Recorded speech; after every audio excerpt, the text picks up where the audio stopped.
My best friend slept with my girlfriend while I paid the rent for all of us, so I exposed them and moved out without warning. I'm really losing it right now because if what I think is happening is actually true, this living situation is about to get insanely complicated. Please tell me I'm just being paranoid. Sorry, this is long. A bit of context first: we're two couples living together, all of us attending the same university. The apartment was originally leased by my girlfriend of about 2 years, Alexis 2F, and our mutual friend Brooke 2F. The place is massive and expensive. Initially, 3 girls were supposed to move in, but the third backed out last minute. Alexis and Brooke considered finding something cheaper, but they'd already put so much work into the apartment and loved it too much to leave.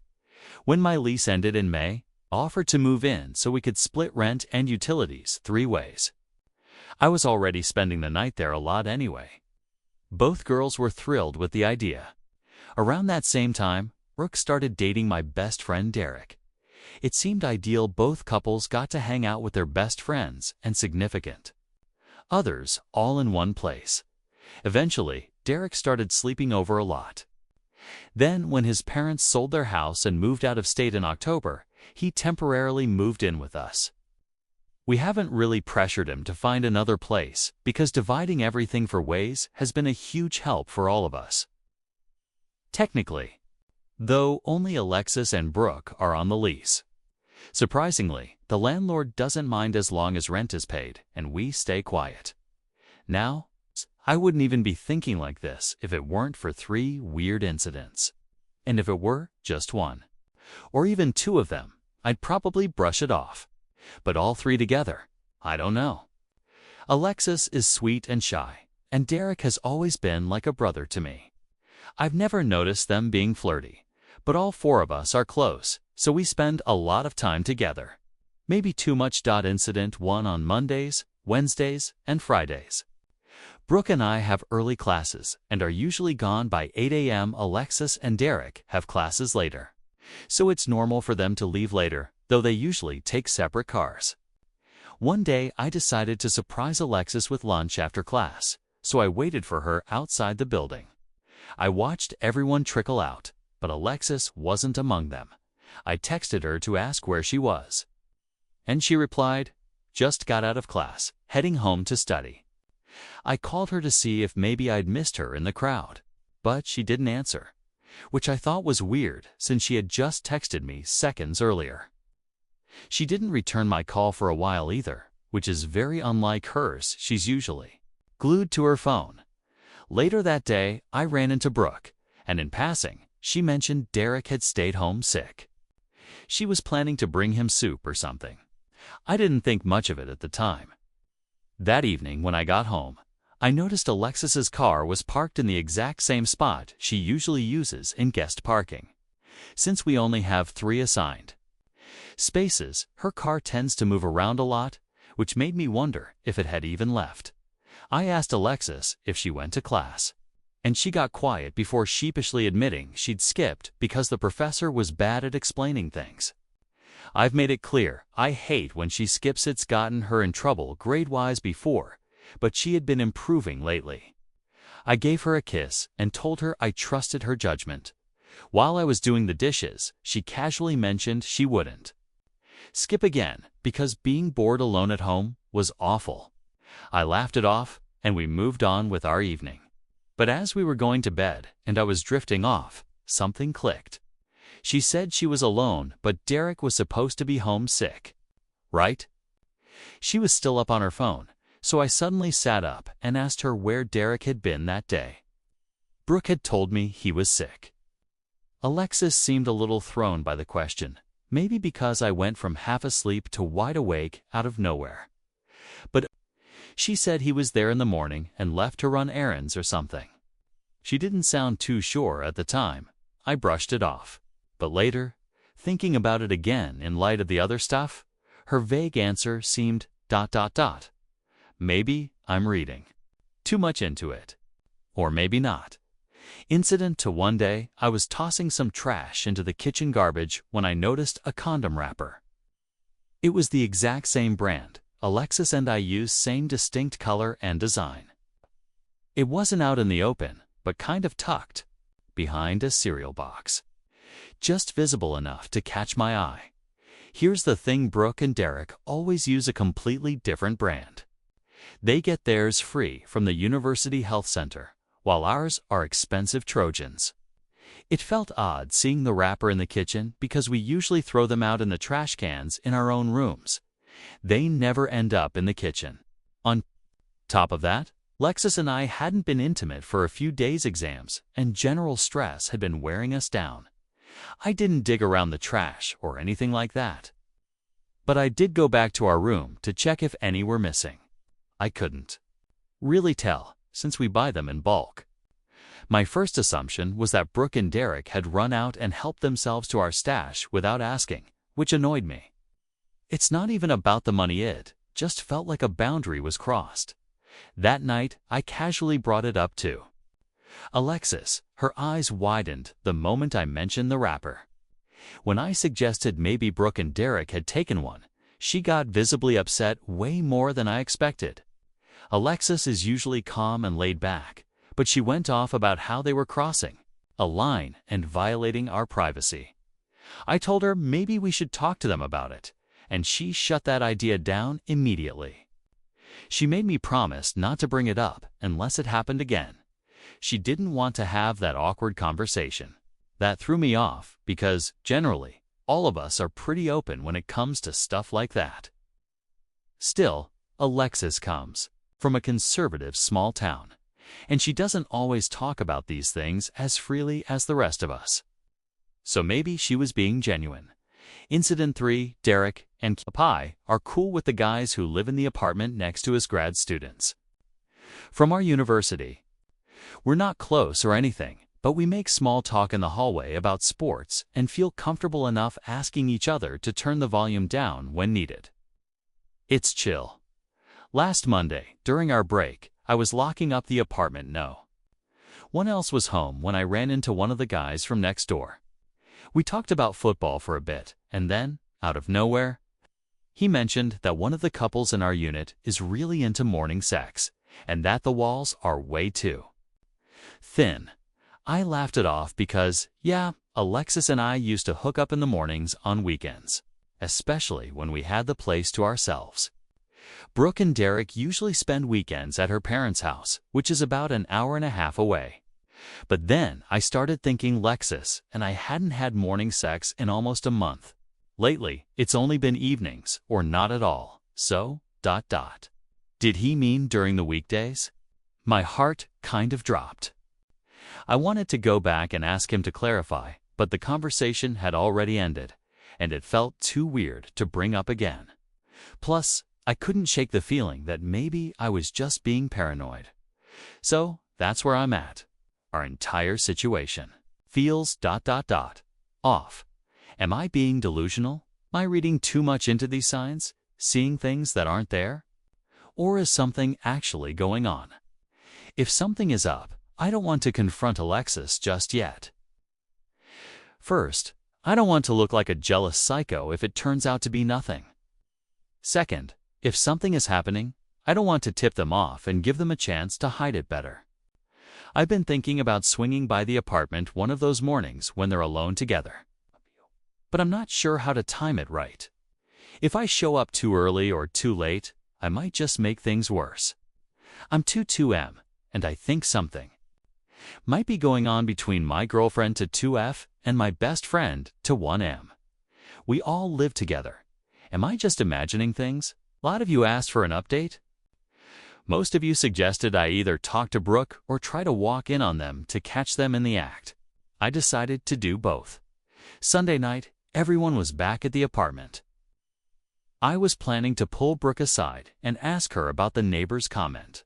But before I even had the chance, she said something that completely messed with my theory. She told Derek to head to bed early so he wouldn't be tired for work the next morning.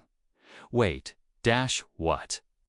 I knew Derek worked on campus, but he's always had the same night shifts, trying to stay casual. I asked how long he'd been working mornings and when that started. He told me he picked up extra shifts a month ago and now works at 9 a.m. Usually leave the apartment at 7:45, so I guess it's possible I wouldn't notice. But now, I was second-guessing everything. Was he telling the truth? Was he still around some mornings? Could Alexis be seeing someone else entirely during those times, like some of you suggested? Or was I just spiraling? I went to bed feeling completely drained and more confused than ever. The next morning, I left for class like usual, but I wasn't really present. I kept switching back and forth in my head. Should I go back and check on Alexis, or should I let it go? I had so much work to do, and I didn't even know what I was expecting to find. I felt stuck, like I was chasing a theory I couldn't prove, but couldn't ignore either. I ended up walking out of my first class and going straight to my car to drive home. In some strange way, I kind of wish I hadn't. When I pulled into the lot, Derek's car wasn't there, just Alexis's. My heart was pounding as I walked up to the apartment. I had no idea what I was expecting to find. As I stood outside the door, I immediately heard a guy's voice inside. He was talking and laughing, and I could hear a soft, feminine reply giggling. 2. I've read enough stories on this subreddit to know the different ways people react in situations like this. But I never once thought about what I would do. I pressed my ear to the door, trying to make out what they were saying, but I could only catch a few words here and there. What I did hear was a lot of giggling, and then Alexis squealing, clearly being tickled. Maybe I should have waited, taken a minute to think, but I couldn't help myself. The second I started fumbling with my keys, everything went silent inside. She was ***ing Mark. I haven't mentioned Mark before, but he's one of the guys who lives next door, not the one who tried to warn me. Mark is the only one I never liked. Always had a smug, douchey attitude and constantly made inappropriate comments to both girls. I never gave it much thought. Until now, as soon as I opened the door, they both froze deer in headlights. Whatever naive hope I had, that may be. I was imagining things evaporated right then. I had every intention of demanding answers. Maybe yelling, but the second my eyes started to tear up, I knew I couldn't let them see me like that. I just muttered, "Nice. Real ***ing nice," and bolted back to my car. I heard Alexis yelling my name as I rushed down the hall, but I didn't stop. Weirdly, I expected her to chase after me, but when I reached my car, there was no one behind me. I drove to a nearby park and just sat there in shock. The first thing that popped into my head strangely was how my family would take this. What the hell was I going to tell them? They loved Alexis, joked about our wedding, called her part of the family. Then I started thinking about the logistics. Finals are in 2 weeks. There's no way I can handle moving right now. I'm applying to a super competitive graduate program, and I can't let anything derail that, especially not this cheating mess. I'm writing this from a friend's house. I told him what happened, and he explained the situation to his parents.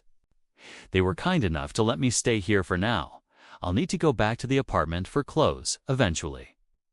I'm planning to do it during tomorrow's lab period because I know Alexis can't skip that class.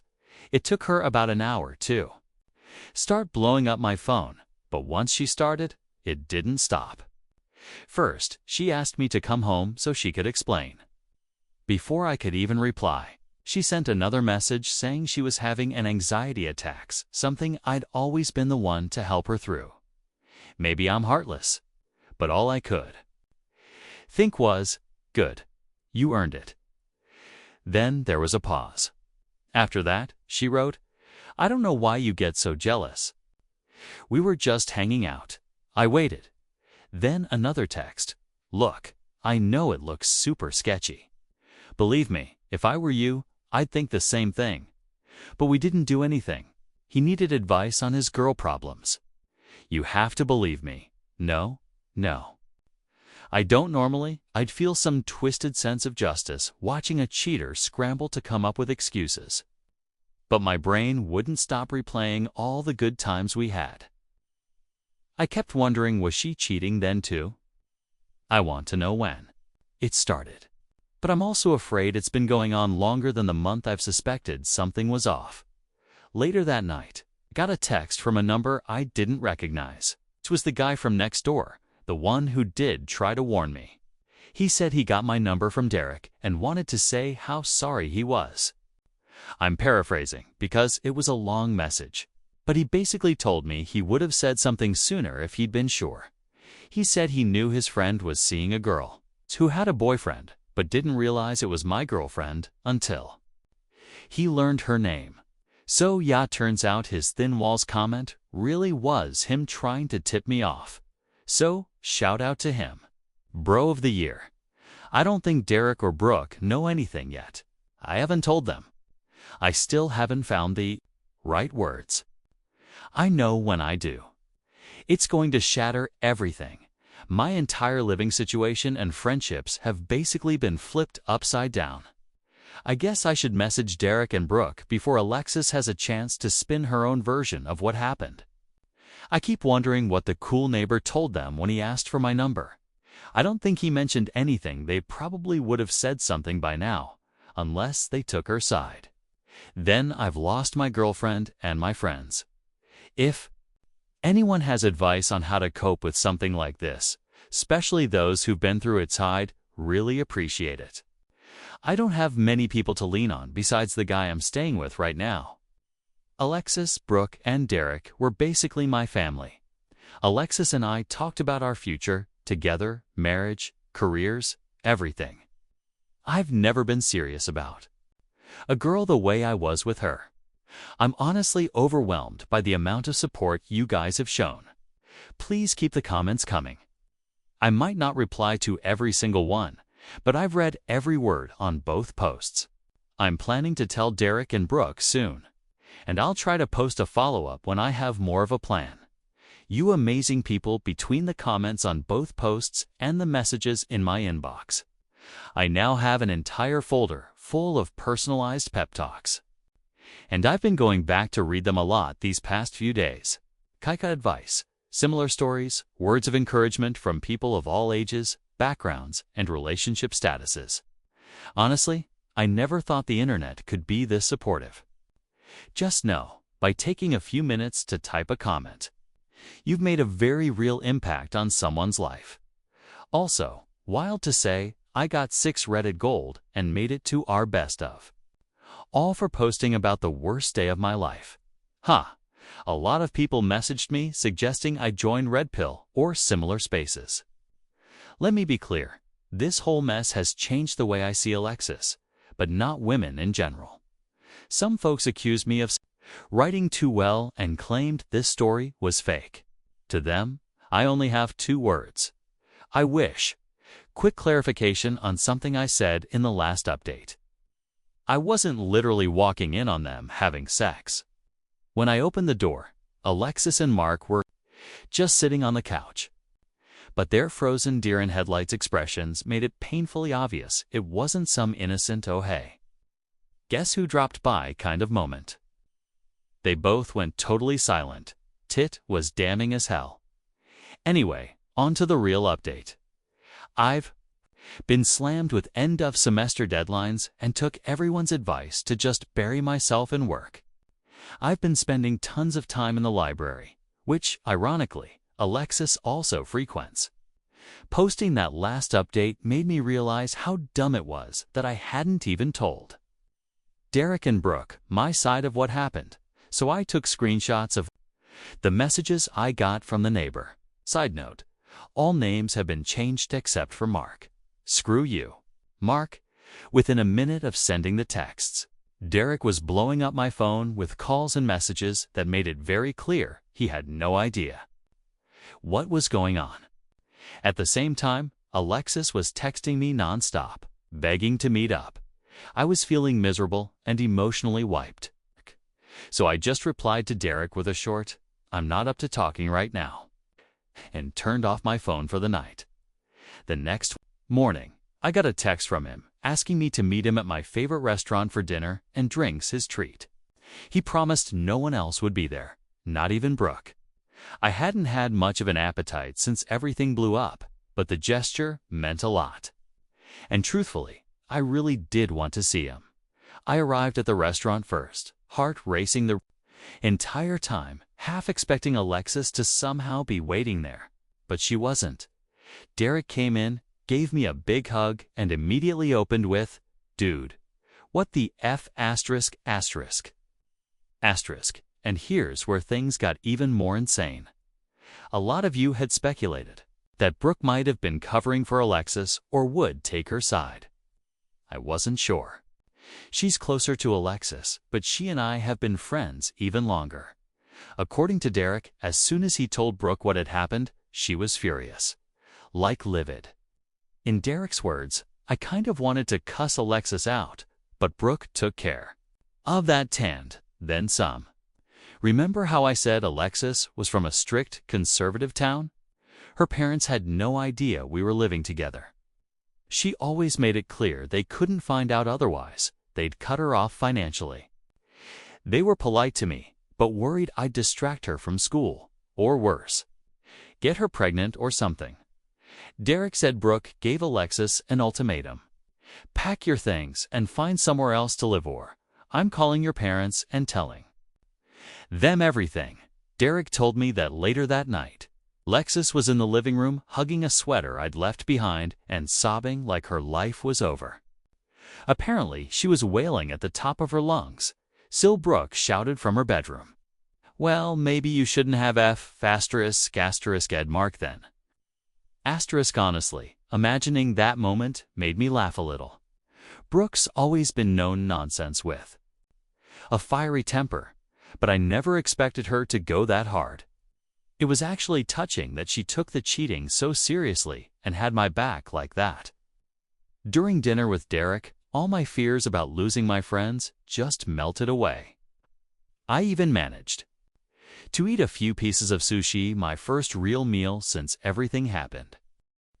After dinner, Derek promised he'd let me know when Alexis was officially out of the apartment so I could move back in. I turned him down for a few reasons. First, even if she moves out, everything in that place reminds me of her, Derek, and Brooke included. Second, there's a good chance Alexis and Mark hooked up in my room, and I really don't want to sleep in there again. And third, emotionally, I'm just not ready to be a third wheel to a happy couple, no matter how thoughtful and kind they've been. Derek understood, but told me the offer stood if I ever changed my mind, especially now that Brooke and Alexis's friendship seems to be completely done. This past week's been pretty uneventful, except I've had to constantly avoid Alexis. Thankfully, my undergrad program is small, only around 60 students, so we share a lot of classes. I gave a couple of close friends the short version of what happened and asked them to give me a heads up if they saw her around. I started showing up to class at the last possible minute to avoid running into her. So far, I've only heard of her waiting outside one of my classes. One of my friends texted me, citing, "She's posted up in front of the classroom. Waterworks. In progress. Proceed with caution." I skipped that class. I didn't want to risk running into her or having a breakdown of my own. That night, Alexis sent me a long message on Facebook explaining everything from the beginning. Just seeing it made me feel nauseous. I debated not reading it, but once I opened it, I had to. She said Mark had been flirty with her in the halls for a while, which I believe, since he used to make gross comments to both girls. She claimed she tried to be polite, but maybe came off as flirty, because one day he kissed her mid-sentence. She said she felt guilty for leading him on, and that guilt made it harder for her to shut him down later. She said she has trouble saying no, and that's why she didn't stop things sooner. She admitted they'd slept together 3 times, claimed she hated it, that he pushed her into it, not in a rape-y way, but that she never really said yes either. She said she was actually going to end things during the conversation I walked in on. She told me she'd do anything to make it right. Said she'd spend the rest of her life making it up to me, treating me like a king. I'd never have to cook, clean, or do laundry again. Offered full access to her phone and passwords. Even suggested we install Life 360 so I could track her location at all times. She promised to cut off all contact with Marquand, even her other male friends, just to be safe. She added that I could have makeup sex anytime I wanted. Yeah, that sounds super healthy, right? I didn't reply. Part of me wanted to keep her on Facebook just to watch the meltdown unfold. She was posting dramatic statuses, song lyrics, about regret and forgiveness, some from our song. But I know myself. I didn't want to end up doom scrolling through her profile or obsessing over old photos, so I blocked her. A few hours later, Derek texted me. She's crying and screaming about you blocking her. LOL. In better news, the family I'm staying with has been amazing. I felt a little guilty about taking up their space and using their utilities, so I offered to pitch in on rent and bills. I'm unemployed right now, but my family gives me a decent monthly allowance for food and housing. Still, they declined. The dad smiled and said, "First month's free. If you need more time, we'll talk."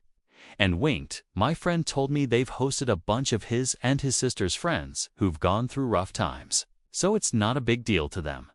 I'm still incredibly grateful. As for Wiltha, amazing neighbor who's been a total rock guy, gave him a quick call just to say thanks for everything. I'm not quite ready to take that next step and ask him out to dinner, but I will, eventually. He was incredibly sweet, apologized again, and told me flat out that he can't stand Mark, not just because of what happened with Alexis, but for a whole list of reasons he didn't even bother getting into. He also mentioned that Mark's been weirdly quiet lately, told one of the other guys that he got dumped. Whatever. I'm not wasting another second of my energy thinking about him, so that's pretty much where things stand right now. I'm still planning to stay friends with Derek and Brooke, but I'm going to keep a little distance because everything about them reminds me of Alexis. I did send Brooke a message thanking her for kicking Alexis out, and she replied that she would have done it either way, whether I was coming back or not. She also promised to give me a heads up when Alexis was fully out so I can grab the rest of my stuff. In the meantime, I've been focusing on studying, applying to grad schools, and hanging out with the guy I'm staying with. Earlier this week, I posted in my university's Facebook group looking for roommates for next semester. I've already gotten a few responses. I'm planning to wait until after finals to tell my parents what happened, mainly because my mom will ask a million questions. And I really don't have the energy to go through all of it again right now. Seriously, thank you. Thank you so much for all the messages. I never expected this level of attention. And while it's made me a little paranoid that someone might recognize the story from the details, screw it. I needed the support. IF ***ing. Love you guys. Honestly, I wasn't planning on updating again, but so many of you have been asking, and after everything you've given me, I owe it to you. Once finals ended, which I did surprisingly well on, all things considered, the emotional weight of it all really hit me like a truck. In a weird way, it felt worse than the initial shock. I removed all the pictures of us from social media, threw out anything that reminded me of her, deleted our songs from my playlist, everything. Alexis and I had been inseparable for over 2 years, and letting go of all those accumulated memories was brutal. Still, I felt this urgent need to purge everything before the new year. Cliché, new year, new me energy. I guess. One message from a Redditor stuck with me. They said Alexis might be driven to suicide now that she's lost her closest friends, her boyfriend, and her apartment. At first, I thought it sounded overdramatic, but I couldn't get it out of my head. As horrible as what she did was, I started to feel like maybe a final conversation could help me find closure and help her accept that it's really over. I Know a lot of you were in favor of icing her out completely, and I'm sorry to disappoint. But I needed to do this for me, so I texted Alexis and said, if you want to talk, we can meet up somewhere. But there's no way we can be together after what happened, so please don't ask. She responded almost immediately, asking when and where. We agreed to meet at an off-campus coffee shop. When I arrived, she was already sitting at a table. She stood up and tried to hug me, but I waved her off. She flinched like a kicked puppy, and I felt like absolute *T in that moment. But I needed to push through and get it over with. We made some awkward small talk. She asked how I'd been, how finals went, the usual stuff. But I cut it short and asked her directly, were you unhappy in our relationship?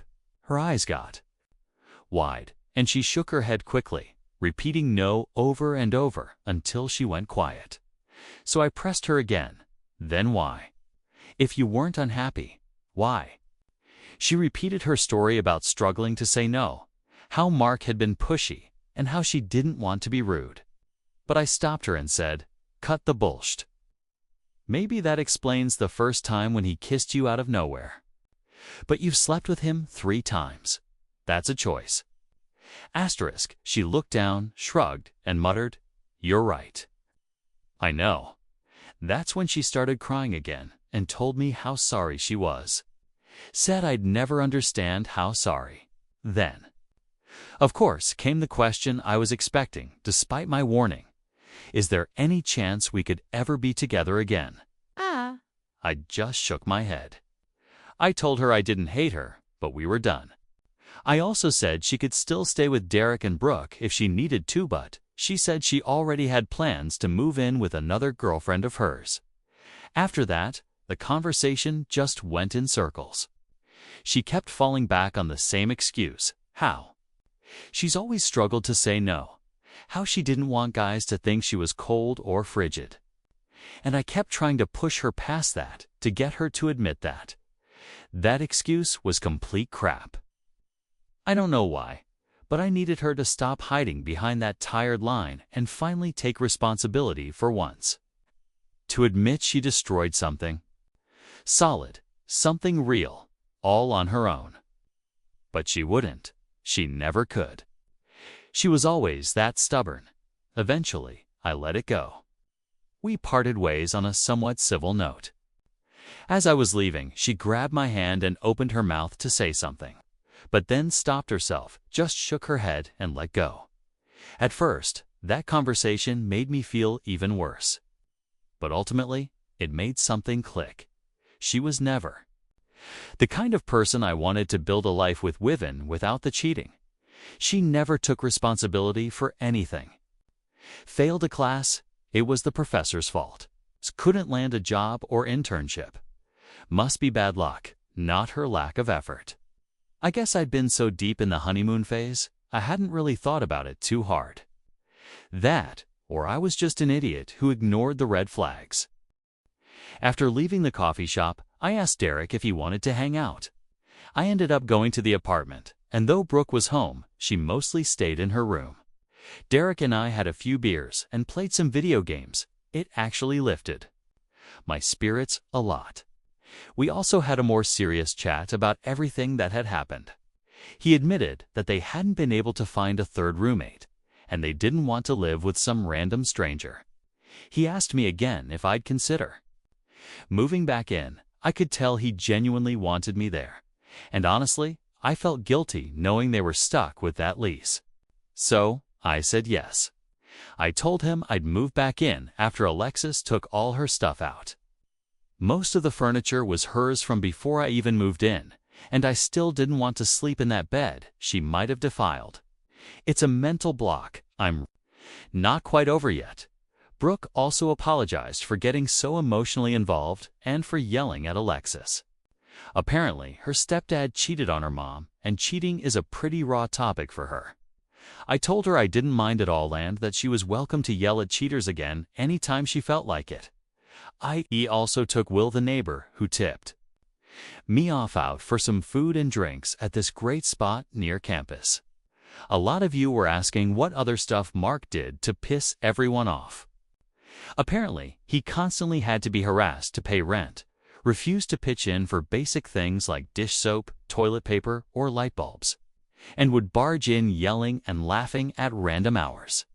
He'd promise to quiet down, then keep going, at the same volume. Just your classic inconsiderate, selfish douchebag roommate behavior. Will is honestly a really cool guy.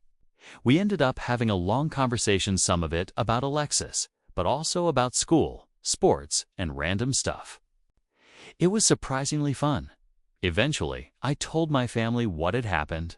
Hey, yep, just as expected. My mom went full soap op, asked 1,000 questions, and cried her eyes out. So, that was fun. Still, going home did make me feel a little better overall.